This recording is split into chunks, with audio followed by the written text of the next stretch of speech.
In her first book, The Way of the Happy Woman, author Sara Avant Stover helped women create the best year of their lives. Now, in the book of She turns her focus to the underworld and the rites of passage that all of us as women must eventually face.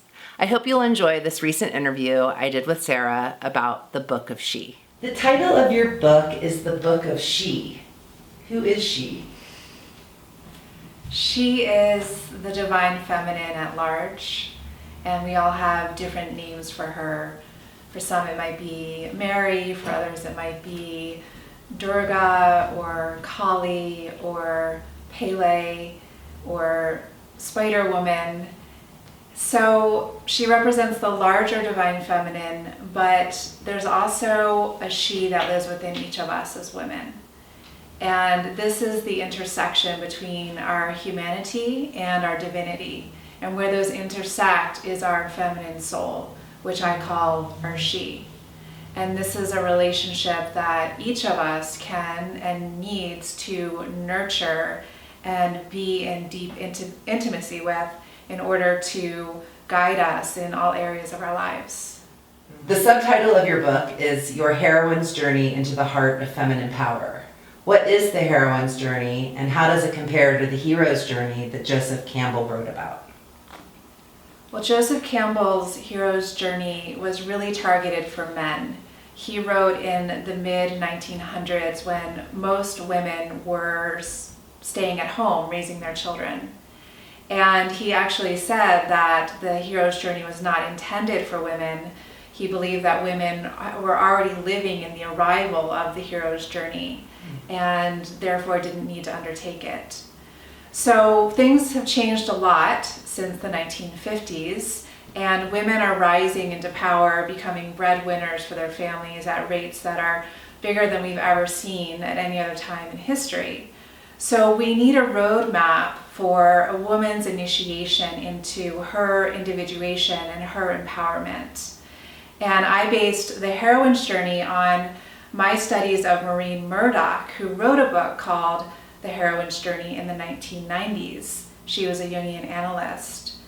But I noticed that even since the 1990s, things have changed a lot with women. And I started to, through my own journey of spiritual practice over 20 years and psychological inquiry and healing also over the past 20 years, I started to reach some really harrowing and confusing points along my own journey. And it was then when I realized I need a roadmap for what's happening. Otherwise, I would just label this as neuroses. Mm-hmm.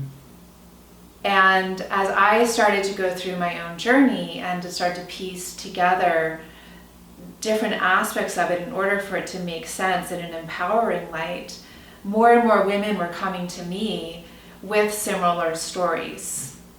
And they were saying, I feel like I'm broken, I feel like a failure, why can't I just be normal, what's wrong with me? And from my experience, and I could say, no, you're actually doing great. Because things are falling apart, it's actually a sign that you're getting stronger. Yes. And you're getting more powerful. And this is a rite of passage worthy of great regard and celebration. And here's what your next step is. Yeah. So the heroine's journey, it's very much an inner journey into our bodies, into our psyches, into our souls. And from there, then it's an outward journey to sharing the inner jewels with the world. And one of the biggest differences with the hero's journey is that the heroine's journey involves our cycles. So as women, we're very cyclical, hormonally, and also energetically, with our moods, with just the quality of being as we move through different phases of each month. We move through the 4 seasons each month. And it's almost as if each month we move through a mini heroine's journey. Through the dark moon, which is the descent into the underworld. Also that relates to our menses. Or the full moon, which is our ovulation and our coming back out into the light. So we move through these rhythms of our journeys each month and at different times in our lives. Yeah, that's actually one of the questions I wanted to ask you, because that's one of my favorite parts about your work, is really about the importance of honoring our cycle. And really, it's something I used to dread and avoid, and now it's like, wow, this is a time when my body really gets to take center stage. And so can you speak a little bit to how women can begin to shift their relationship with that time of the month and their cycles to really make it a powerful time for themselves? Sure. First, it's the acknowledgement that when our cycle is coming, it means that the veils are thinner. The veils between those two spheres I was talking about, between our humanity and our divinity. And we're more perceptive, we're more intuitive. That's the time when our she's speak the loudest. And we get really clear signals about usually what's not working in our lives. So PMS is all about, hey, this is a warning bell, this isn't working.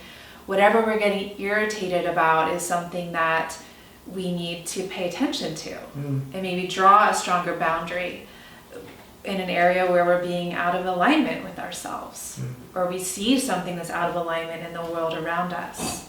So it's a really important time for us to take pause and to listen closely and to tune into this inner she to get the guidance that we need to transform our lives and then ultimately our communities. Your first book was called The Way of the Happy Woman, and you titled the intro to the book of She, The Dark Side of the Way of the Happy Woman. What do you mean by the dark side, and why is it an important part of the spiritual journey? Well, everything is composed of two spheres of dark and light.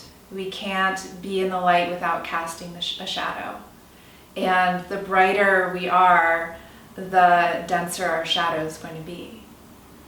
But most of us want to live in denial of this. And popular, what I call supermarket spirituality, is all about striving for the light. Yeah. And being happy and being positive all the time. And that's really dangerous because that's not real, that's not true. Dark night is as important as day. And so we need to turn into our dark side, those things that we are most ashamed about, our deepest secrets, and to turn into those and to face them with our full presence and compassion and curiosity to see, how did these get here? They're from very early childhood, aspects of ourselves that we were taught were bad to repress. And so as we get older, we just squash them deeper and deeper down. And as women, to know our true power, we have to go into those pockets of areas that have been suppressed because those hold the most energy. And when we can look into that darkness and bring it into the light of day, then we're really whole. So it's about wholeness, not perfection. And what would you say to a woman who is lost in the underworld right now, kind of, and this information's coming in at a time where she's just in darkness and there's a lot of fear? Like, what is her first step for kind of moving through that to get the lessons that she needs to find there? Don't fight the darkness. Surrender to the darkness. Don't try to live your normal life when you're in the underworld, because your normal life is needing to be completely dismantled. So let go, let go, let go.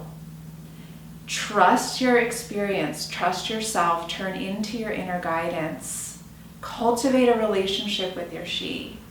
And from there you'll get the direction forward. And reach out to community and to teachers as well.